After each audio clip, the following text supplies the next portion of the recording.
Bonjour à tous, avec l'aide de Dieu, nous allons étudier le Rambam, les lois du service du jour de Kippour, le 3e chapitre. Halacha Aleph. Le jour de Kippour, il y avait deux boucs, un bouc qui était offert en sacrifice expiatoire et un deuxième bouc qui était le bouc émissaire qu'on envoyait au Azazel.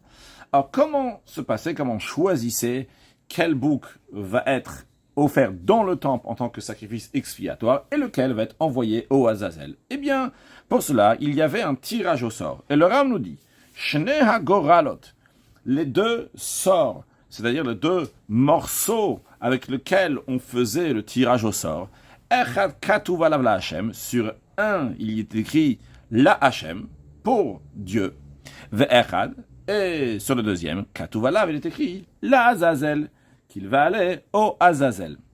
La matière avec laquelle on fait ce morceau, on va faire le tirage au sort, toutes les matières sont valables. Ben mina et, que ce soit en bois, ben mina el, que ce soit de la pierre, ben mina metachet, que ce soit du métal, aval, mais les deux doivent être identiques. Donc lo yeh echad gadol vechad katan, il ne faut pas qu'il y ait un qui soit grand, un petit, ou bien echad kesef vechad zav, qui est fait en argent et un autre en or, et la shnem shamim, les deux doivent être identiques.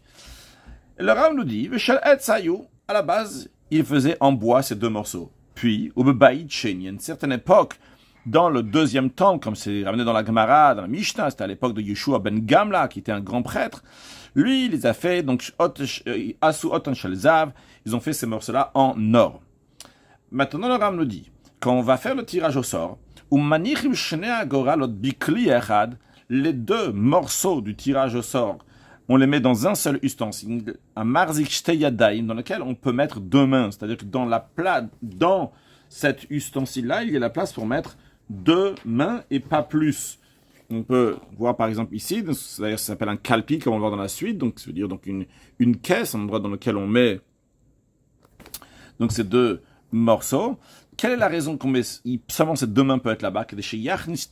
Pour quand il veut mettre ses deux mains à l'intérieur, veloïd kaven, il ne pourra pas avoir une intention de prendre plutôt celui-là ou plutôt l'autre. Parce que quand il met ses mains sur les morceaux, il peut toucher avec ses mains et ressentir, tiens, celui-là c'est la Hachem, et l'autre c'est, il y a écrit la Azazel, en touchant avec ses mains, ressentir c'est quelles lettres qui sont écrites là-bas.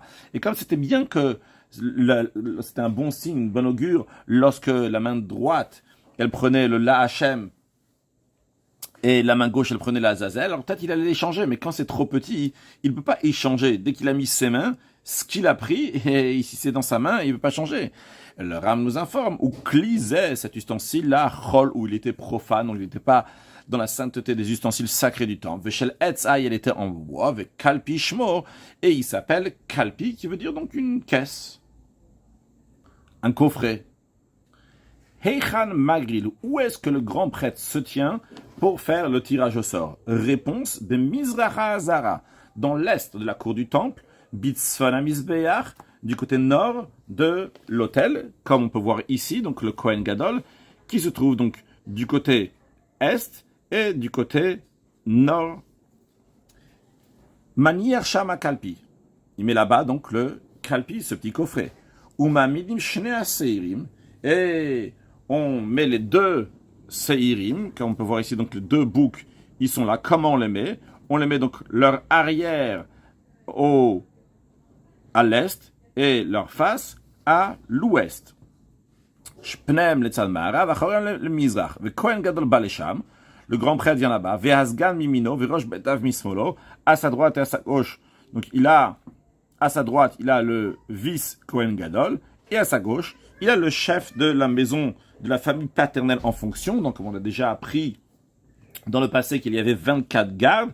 Chaque garde donc est appelé un mishmar. Et il y avait le Bet Av, donc du jour même, donc le Rosh Bet Av, le chef de la famille paternelle donc qui est en fonction, se trouvait à la gauche du grand prêtre, ou Shnei Aser le Fanav, et il avait donc les deux boucs devant lui, Echad Limino, un bouc à sa droite, Echad Lismolo, et un bouc à la gauche du grand prêtre. Taraf Bakalpi. Alors, avant de faire le tirage au sort, il prenait donc ce petit coffret et il le secouer, et donc à l'intérieur, deux morceaux qui étaient à l'intérieur, donc se secouaient. Puis après avoir secoué les deux, il mettait sa main à l'intérieur. Ve'ela, ses deux mains à l'intérieur. Ve'ela shnei agoralot b'shteyad. Il fait ressortir donc ses deux sorts avec ses deux mains, les shem shnei aseirim, pour les deux boucs. Puis au poter yadav, et il ouvre ses mains pour voir qu'est-ce qu'il y a dans sa main droite, qu'est-ce qu'il y a dans sa main gauche. Im shem shel shem alabimino, si le morceau de tirage au sort qui est dans sa droite, c'est celui sur lequel il y a écrit la Hashem, c'est pour Hashem. Hasgan, le Sgan, donc le vice-grand prêtre, qui est à sa droite, Omerlo, il dit au grand prêtre, Ishi Kohen Gadol, mon maître grand prêtre, Hagba Yimincha, lève ta main droite. Veim bismolo ala, si c'est dans sa main gauche que se trouve ce morceau sur lequel il est écrit la Hashem. Dans ces cas-là, le Rosh Bet Avomerlo, c'est celui qui est à sa gauche, donc le chef de la famille paternelle en fonction qui lui dit, Ishi Kohen Gadol, mon maître grand prêtre, Hagba Smolcha, lève ta main gauche. Donc, la raison pour il lève sa main, que tout le monde va savoir dans quelle main la Hashem est sorti, dans la main droite ou bien dans la main gauche. Puis, suite à ça, et il met les deux morceaux du tirage au sort sur les deux boucs, Shel Yamin al Shel Yamin, ce qui est sorti dans la main droite du grand prêtre, il va être posé sur le bouc qui est à droite, Shel Smol al Shel Smol, et ce qui a été tiré donc de la main gauche est posé sur celui de la main, sur le bouc gauche. Veim lo Nathan. Si il n'a pas fait ce processus donc comme il se doit, il a omis de placer les sorts sur les boucs comme il se doit, eh bien, loïkev, ça n'invalide pas le tirage au sort. Aval chiser mitzvah, mais quand même, il a manqué une mitzvah, une prescription qui doit être faite dans cette procédure. Shanacha. Le Ram nous dit qu'en effet, le fait de poser les sorts sur les boucs, mitzvah shenamet kevet, c'est une mitzvah qui n'est pas essentiel, c'est-à-dire qui n'est pas indispensable. En revanche, le Ram nous dit, Vehagra la mea kevet, le tirage au sort, ça c'est quelque chose qui est essentiel et qui est indispensable pour la procédure. Et c'est la raison pour Afal Bishain Avoda, bien que le tirage au sort en lui-même n'est pas considéré un voda, donc quelque chose qui fait partie du culte que les Kohanim doivent faire, comme offrir un sacrifice ou amener des encens. C'est uniquement donc pour clarifier quel bouc va aller à quelle destination. Le Ram nous dit en conséquence de ce qu'on vient de dire, les fichar, c'est la raison pour laquelle Anacha Kshera Bezar, même si c'est quelqu'un qui est un zar, qui est étranger, c'est-à-dire qui n'est pas Kohen, il peut faire ce travail-là de poser les sorts sur les boucs. Yatagora, en revanche, sortir, tu fais le tirage au sort, mina kalpi du coffret, psula Bezar, ça c'est disqualifié si c'est fait par quelqu'un qui est ordinaire, donc qui est zar, qui est un Israël. Halacha dalet, ve kosher lashon shel zehorit.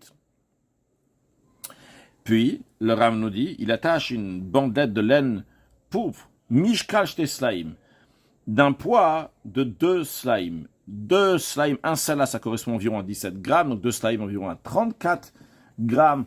En effet, on peut voir aussi, donc, dans l'image ici, on voit donc que les deux, ils ont cette bandelette, c'est lachon shel zehorit, donc de laine de pourpre ici dans leurs mains. On va voir maintenant où il les met, le Ram nous dit.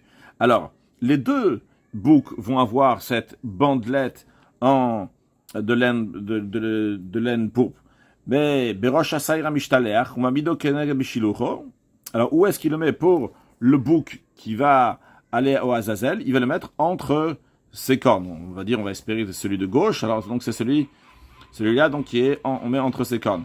Après, en ce qui concerne Velan Nishrat, celui à qui on va faire la shrita, donc, il est le korban khatat, qu'on va le faire dans le sacrifice dans le temple, eh bien, il le met kenegad bet shritato, donc autour de son cou, à l'endroit où il va faire la shrita.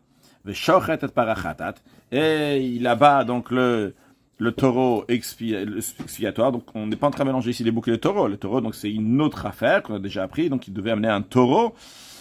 Donc, il a parti, donc, le Kohen devait amener un taureau le jour de Kippour. Donc, il fait d'abord la shrita du taureau expiatoire. Puis, Vetasaïr Shala Lavagor Hashem. Et après cela, après avoir abattu le taureau expiatoire, eh bien, le bouc expiatoire, ce bouc expiatoire, celui sur lequel le sort était donc la Hashem. Halacha e. Maintenant, le Ram va nous dire comment il prend le sang, il réceptionne le sang, et comment il va asperger le sang. Ou machnis daman laich, il fait rentrer leur sang dans le Eichal, donc à l'intérieur du Eichal. Et de leur sang en tout, donc du sang du taureau et du sang du bouc expiatoire, des deux ensemble, en tout, il va asperger 43 aspersions. Et voici donc la procédure. Donc le Rav va nous dire comment on arrive à 43. Alors comment ça commence? Il a fait la shrita donc du taureau. Il va asperger d'abord donc du sang du taureau. Shmone azayot, 8 aspersions, bekod shakodashim, dans le sein des saints, ben bad et Aaron, entre les barres de l'arche. Ici, on peut voir les barres de l'arche. Juste à noter, donc ici, c'est pas l'image dans laquelle il est en train d'asperger, il est en train de faire autre chose, mais juste pour voir les barres de l'arche. Eh bien, entre les barres de l'arche, eh bien, il va asperger 8 aspersions. Karov la kaporet betefar, proche du kaporet. Le kaporet, donc c'est le couvercle donc de l'arche. Donc c'est dans le tefar qui est à côté. Alors quand on dit dans le tefar à côté, c'est pas qu'il va mettre sur l'arche même, mais il va asperger de l'endroit où il se tient, de manière que le sang va arriver dans l'air, dans le tefar. Tefar, ça correspond à 8 cm, 8 cm qui sont proches donc du kaporet. Donc il lance comme ça, et le sang arrive donc dans le tefar qui est à côté donc du kaporet, du couvercle. Shene'emar, elle est dit, V'lifna kaporet yazeh, comme la Torah le dit clairement, et devant le couvercle donc de l'arche, il aspergera. Comment il fait ces 8 aspersions? Une aspersion vers le haut et 7 aspersions vers le bas. Comme le Rav va le dire clairement dans la suite, quand on dit une aspersion vers le haut ou vers le bas, vers le haut, c'est dans ce sens-là. C'est-à-dire que de la même manière, quand quelqu'un il donne un coup comme ça vers le haut, il lance quelque chose vers le haut, eh bien, il a la paume de la main qui est vers le sol, et hop, comme ça, donc il lance. Donc c'est ça qui est vers le haut. Quand on dit vers le bas, c'est qu'il a la paume de sa main vers le bas. Donc, je crois que j'ai dit la paume de la main ici vers le... Ici, je me rappelle pas ce que j'ai dit en ce qui concerne vers le haut. La paume de la main est vers le haut, ici, donc comme ça. Donc le dos de la main vers le bas, et il asperge vers le haut. Et ici, donc c'est vers le bas, c'est dans ce sens-là, comme on peut voir ici. Mais piach moi l'amdou, par tradition orale, donc depuis Moshe Rabbeinu, on a reçu chez Shene'emar, ce qu'il est dit dans la Torah Sheva Pamim 7 fois, qu'il doit asperger devant le kaporet, le couvercle, c'est Yater al Rishon, c'est en plus de la première aspersion qu'il a fait déjà, en plus de ça encore 7, Kachayamone, et au moment donc il faisait cette aspersion, eh bien, il comptait. Il disait achat, une, quand il aspergeait vers le haut. Après, il disait achat ve achat, une et encore une. Après, il disait achat ushtaim, une et encore deux. Achat ve shalosh, une et encore trois. C'est-à-dire qu'il a fait une vers le haut et encore trois. Il est à trois vers le bas. Puis après, achat ve arba, un et encore quatre. Achat ve chamesh, un encore cinq. Achat ve shesh, un encore six. Achat ve sheva, un encore sept. Lama monekacha. Pourquoi il compte d'une telle manière? Pourquoi à chaque fois il va dire achat ve achat, une et deux? Pourquoi il a besoin de dire à chaque fois la une qu'il a fait vers le haut? La raison est là, Shema Yishkar, peut-être il va oublier, ve'imna azaya rishon amikla lashav, il va compter la première aspersion parmi les 7, c'est-à-dire que s'il dit 1, après il dit 2, 3, 4, 5, etc., peut-être il a la 1 qu'il a mis vers le haut, et après il est passé directement à 2 vers le bas. C'est la raison pour laquelle, qu'à chaque fois, donc il répète 1 et 1 et 1, 1 et 1, comme ça il se mélange pas. Il y a la 1 qui est au-dessus, et il y a le 1 qui est en dessous, etc. Donc ça, c'est les 8 aspersions qu'il a fait avec le sang du taureau, entre les barres de l'arche. Après cela, maintenant c'est autour du sang du bouc expiatoire, qui va mettre ben Badea Aaron entre les barres de l'arche Shmone, aussi 8, une fois là-haut et 7 en bas, ou Moné, il compte comme il a compté pour le sang du taureau expiatoire. Donc 1 et 1 et 1, etc. Puis, on est en tout 8 et 8, on est à 16, on doit arriver jusqu'à 43. Après, il va dans le heichal, sur la parochet, c'est-à-dire sur le rideau qu'il y a entre le sein et le sein des saints. Là-bas aussi, il va asperger, on peut le voir ici, le grand prêtre qui se trouve dans le sein. Il y a le rideau ici qui sépare entre le sein et le sein des saints, et il l'asperge sur le rideau, encore une fois, donc, Shmona 8 fois, Achat lemala v'sheva lamata, une fois vers le haut et 7 vers le bas, car ainsi il est dit à propos du sang du taureau donc expiatoire, il y a écrit à la kaporet, qui va asperger de son sang sur le couvercle, donc ça c'est dans l'arche, dans le Saint des Saints. Il y a écrit aussi Velifne akaporet. Et avant, devant le kaporet, le couvercle. Donc ça, c'est les 1 et les 7. Et dans la suite, puisqu'il écrit Vechenia, c'est l'OL, moi, dans la suite, il dit ainsi, il va faire dans la tente d'assignation, ça veut dire dans le sein, devant le rideau, il va faire aussi exactement la même chose. Ou Monekeder Shemana Biftim, et il compte comme il a compté dans le sein des saints. Donc, 1 vers le haut et 7 vers le bas, et il dit 1 et 1, 1 et 2, etc. Puis, donc on a 8 et encore 8. On n'a pas fini. Maintenant, autour du sang du bouc expiatoire. Il fait aussi donc sur le rideau 8 aspersions. 1 vers le haut et 7 vers le bas. Quand il est dit à propos du sang du bouc expiatoire, il va faire avec le sang du bouc expiatoire comme il a fait avec le sang du taureau expiatoire. Mais il compte comme il a compté à l'intérieur. Donc pour l'instant, nous sommes à 32, 8 et 8. Donc à l'intérieur dans le Saint des Saints, entre les barreaux de l'arche, donc ça nous fait 16, et 8 et 8 sur le rideau, ça nous fait encore 16, donc on est à 32. Avant d'arriver à 43, le Ram nous dit, toutes ces aspersions-là, quand on dit là-haut, c'est pas qu'il va avoir l'intention de mettre le sang sur la partie haute du rideau ou sur la partie haute du couvercle, le matin, ni vers le bas, ça manque quoi? Comme quelqu'un qui donne des coups de fouet. Et des fois, quand il donne des coups de fouet vers le haut, donc il prend le fouet donc dans ce sens-là, et hop, comme ça, il va vers le haut. Et quand il donne un coup de fouet vers le bas, et bien dans ces cas-là, sa main est dans ce sens-là, et comme ça, il va vers le bas. Après qu'il a fait toutes ces aspersions-là, maintenant, mais Aref Shnei Adam, il va mélanger les deux sangs, les sangs d'ama part du sacrifice taureau expiatoire, et du sang du sacrifice du bouc expiatoire. Il va asperger du sang sur les 4 coins de l'autel en or qui est à l'intérieur du Heichal. Et encore 7 aspersions au milieu, sur la paroi de l'autel, d'ailleurs sur la partie donc, qui est au sud de cet autel. Donc en tout, ça nous fait 43 aspersions. C'est 43 aspersions. À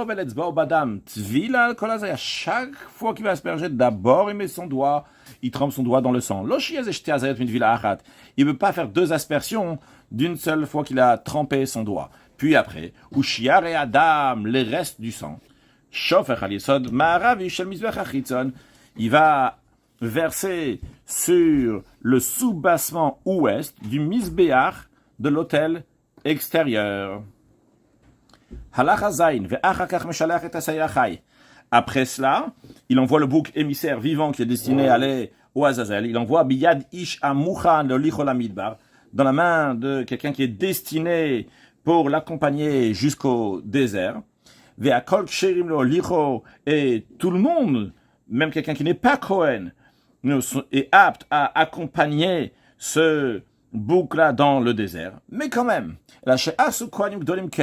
les grands prêtres ont fait une règle que il ne laissait pas quelqu'un qui n'était pas Cohen l'emmener, accompagner ce bouc émissaire.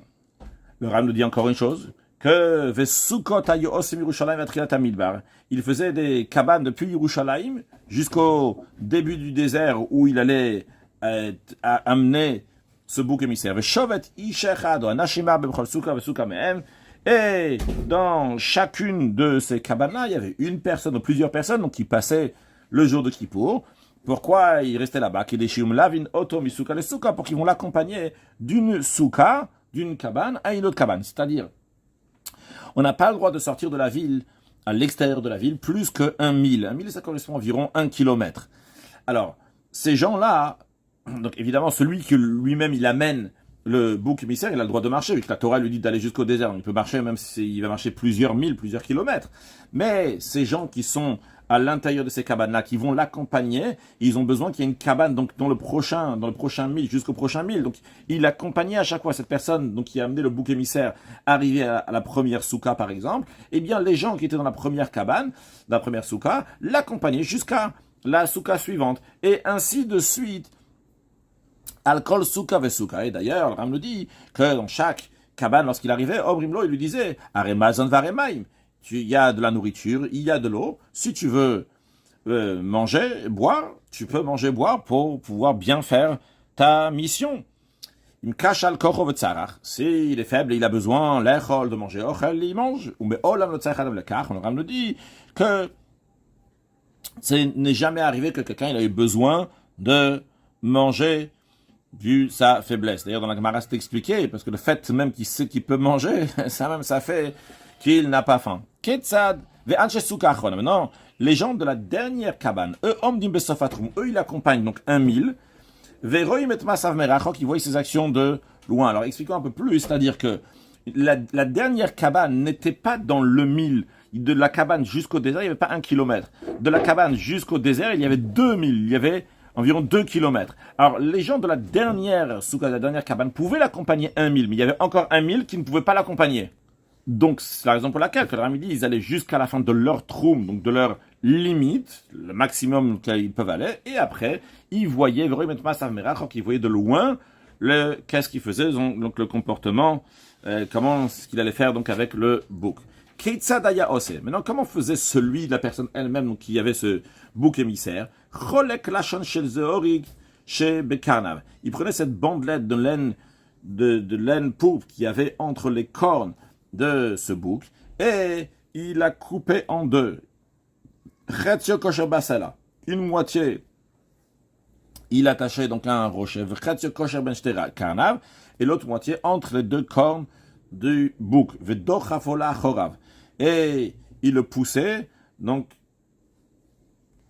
à reculons, veumid galgel veyored, et le bouc donc dégringolait et descendait, loyamagi à la khatsiar, avant même d'arriver à la moitié de la montagne dans laquelle il avait été poussé, achunas varim varim, et il était en morceaux. Puis après, une fois qu'il a fini donc son travail, Yuba veyoshelotach atzukach ronat shetershach, il vient, il s'assoit sous la dernière cabane, c'est la dernière cabane qui vient de quitter. Eh bien, il reste là-bas, achetershach, jusqu'à la tombée de la nuit.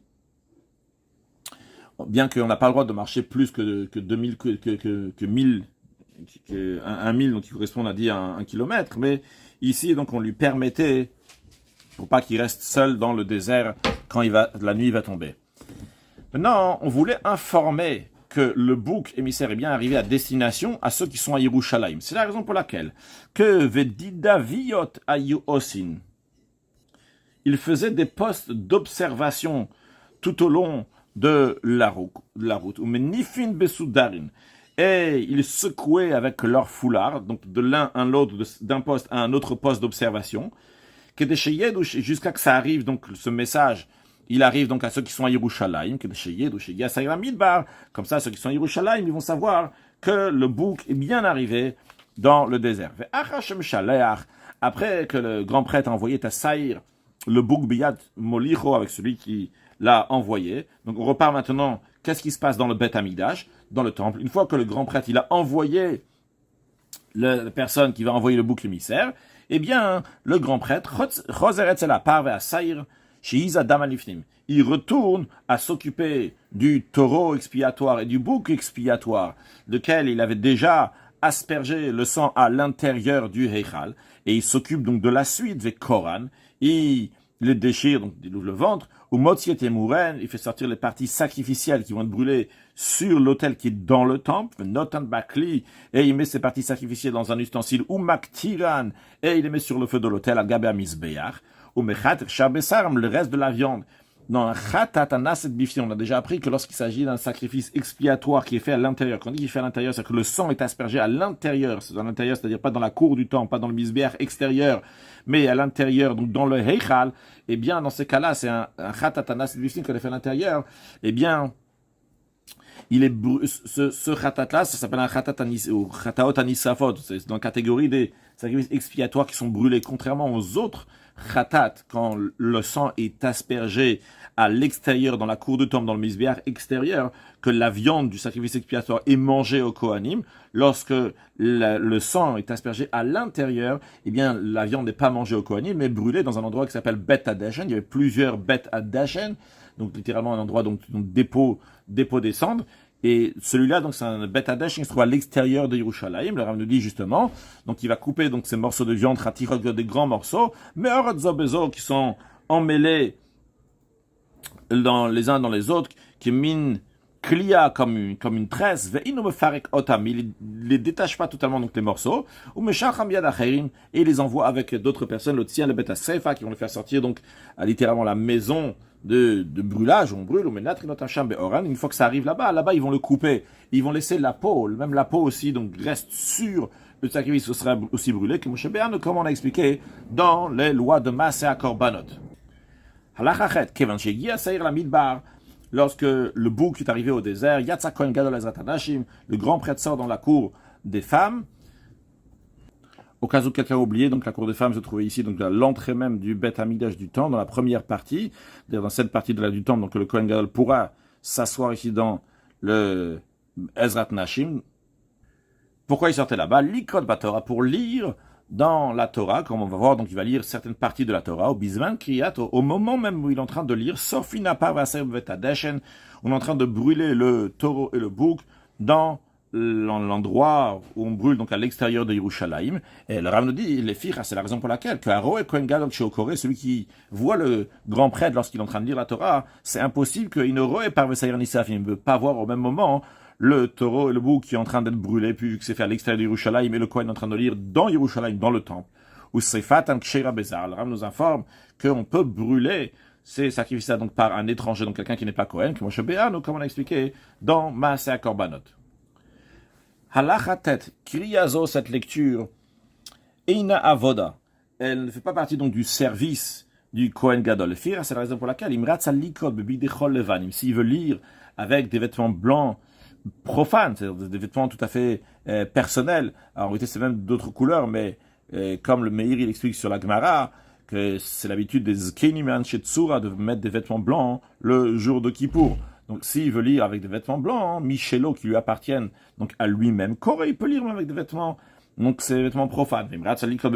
S'il veut lire avec les vêtements blancs, donc c'est des vêtements de prêtise, avec lesquels donc, il a officié le jour de Kippour, Corée, il peut aussi lire avec ces vêtements-là, car on a déjà appris, chez Bidekun, Anitanu, Lahanot Bam, Shelobishata, voilà, car les vêtements de prêtrise, eh bien, on peut en tirer profit, même quand on n'est pas en train d'officier, comme on a déjà expliqué dans les lois de Kli Hamikdash. Halachayud, Keitzad Ukore, on a dit donc qu'il lit dans la Torah, qu'est-ce qu'il lit et comment ça se passe, de la procédure jusqu'à qu'il va commencer à lire. Eh bien, d'abord, on dit que Yoshev Bezrat Hanashim, il était assis dans la cour des femmes, et tout le monde se tient devant lui. Knesset, et le bedeau de la synagogue. Il y avait une synagogue qui était dans le mont du temple, juste à côté donc, de la cour du temple. Donc le bedeau de cette synagogue-là, Notel Sefer Torah, il prend le rouleau de Torah, Venoton le Rosh Knesset, et il le donne à l'administrateur de cette synagogue. Rosh Knesset Nudosgan, et l'administrateur de la synagogue le donne au vice-grand prêtre. Vehasgan Noton le Kohen Gadol, et le vice-grand prêtre le donne au grand prêtre. Kohen Gadol Omed ou Mekabel. Et le Kohen Gadol se lève, il reçoit, il réceptionne le rouleau de Torah. Vekore Omed, et il lit la Torah debout. Qu'est-ce qu'il lit? Il lit le passage de la Torah Acharemot, dans lequel on parle là-bas, donc ce que le Kohen Gadol, ce qui se passe, donc le travail qu'on doit faire le jour de Kippour. Puis il lit aussi Ve'ar Ve'asar, je veux pas, Shatamod, Dotatsof Inyan, le passage de Ar Ve'asar. C'est dans la paracha juste après Acharemot, il y a la paracha de Emor. Là-bas, il y a le passage de Arbe Assor, Assor qui veut dire le dixième jour, donc du jour de Kippour, donc l'interdiction de travailler, la mise à de jeûner, et il lit donc jusqu'à la fin donc du sujet de Kippour, Vegol la Torah, puis après il roule la Torah, donc il ferme au Manicha Becheko, et il la met sous son bras, Veomer. Et il dit à ceux qui ont écouté ce qu'il a lu, il dit Yoter Mashakarat Ilifnechem Katuv. Dans le livre que j'ai lu devant vous, il y a écrit beaucoup plus que ce que je vous ai lu. Il va lire encore une partie. Dans le Be'asor, encore une fois, ça parle de 10e jour du mois de Tishri, donc le jour de Kippour, qui est dans le livre de Bamidbar, qui s'appelle le livre de Nombre. Jusqu'à la fin du sujet, il lit là-bas Korota, mais il le lit Alpé, par cœur. Vlama Koré Alpé, pourquoi il le lit par cœur. Pourquoi il roule pas le Sefer Torah jusqu'à qu'il arrive dans le livre de Bamidbar? Il passe de Parashat Emor jusqu'à Bamidbar, là-bas il va lire. La réponse elle est Sefer Torah betzibur, car on ne roule pas un Sefer Torah en public pour le respect de la communauté, pas les fatiguer, les faire attendre jusqu'à qu'on va finir de rouler. Dans ce cas-là, carrément, qu'on prenne un autre livre de Torah qui est prêt à cette page-là, du Be'asor qui est dans le livre de Bamidbar. Pourquoi pas, on prend pas un deuxième, parce que on fait pas lire une personne dans deux livres, pourquoi pour pas que les gens vont dire que le premier livre a un problème, et c'est la raison pour laquelle on a sorti un deuxième livre.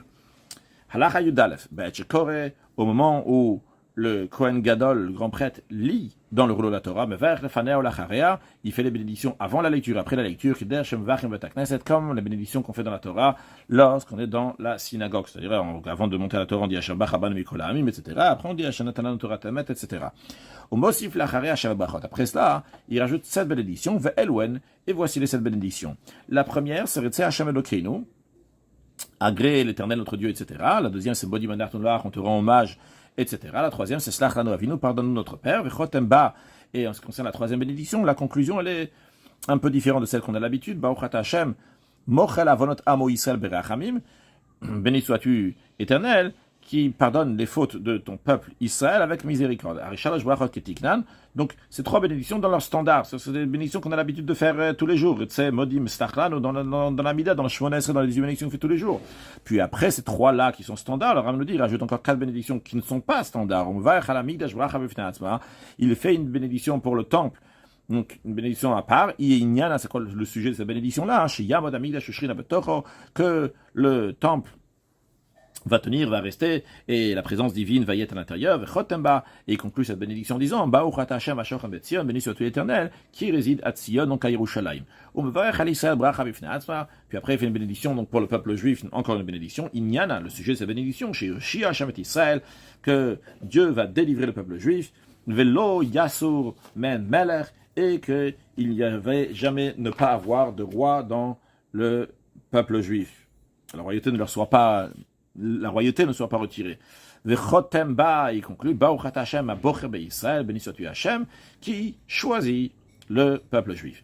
Après, il fait une bénédiction pour les prêtres, une bénédiction seule. Il y en a son sujet de sa bénédiction, chez Yirtzama comme Hashem, que Dieu va agréer leurs actions, va volatam et leur culte dans le temple, Vivachem, et il va les bénir, Vechotemba, et il conclut, Baruch Hashem, Mekadesh HaKohanim, qui sanctifie les prêtres. Après, Omer, il va dire donc la dernière, 7e bénédiction, qui est une bénédiction de tfila, de prière, de trina, de supplication, verina, de louange, bakasha, de requête, et qui fait mashurag en fonction de son habileté, de son langage. Vechotem, et il conclut, Hosha Hashem et Amcha Israël, délivre Hashem, ton peuple Israël, chez Amcha Israël, tzrichim leivasha. Car le peuple juif a besoin de ton salut. Baruch Ata Hashem Shomea Tfila, béni soit Hashem, qui entend la prière. Pour conclure avec un mot de Chassidut, dans la Chassidut, c'est expliqué que lorsque le Kohen Gadol faisait Achat le mal, Sheva le mata, une aspersion là-haut, et cette aspersion vers le bas, le Achat le mal, le 1 là-haut, ça représente la Yichida. Chaque juif, il a 5 niveaux de Neshama. Nefesh, Ruach, Neshama, Chai, Yichida. C'est du bas vers le haut. Le niveau le plus haut, c'est Yichida. Yichida, c'est un niveau qui se dévoile le jour de Kippour. C'est un niveau qui est très très haut. Mais ce niveau qui est extrêmement haut a besoin après d'aller, de s'intégrer dans les jours de la semaine, dans la nature, dans le chiffre 7. Eh bien, c'est la raison pour laquelle que quand il l'aspergeait vers le bas, il disait pas juste Achat, Shtaim, etc. Il disait Achat ve Achat. C'est que le Achat, le Yichid Sheben Nefesh, ce haut niveau, cet éveil-là qu'on a le jour de Kippour, il faut l'amener après dans le premier niveau, dans le deuxième niveau, dans la nature entièrement, jusqu'à arriver à Achat ve Sheva, amener tout dans la nature. C'est un sujet fondamental dans la Chassidut, donc d'amener la Yichid Sheben Nefesh, d'amener la divinité, le plus haut niveau de divinité, dans le niveau le plus inférieur de la matière. Et c'est toute l'idée pourquoi on est là ici sur terre, dire Betarton, faire une demeure à Dieu ici-bas. Que Dieu fasse que très prochainement, on va voir comment on a concrétisé cette demeure ici-bas par toutes nos actions avec la venue de Mashiach. Now, excellente journée.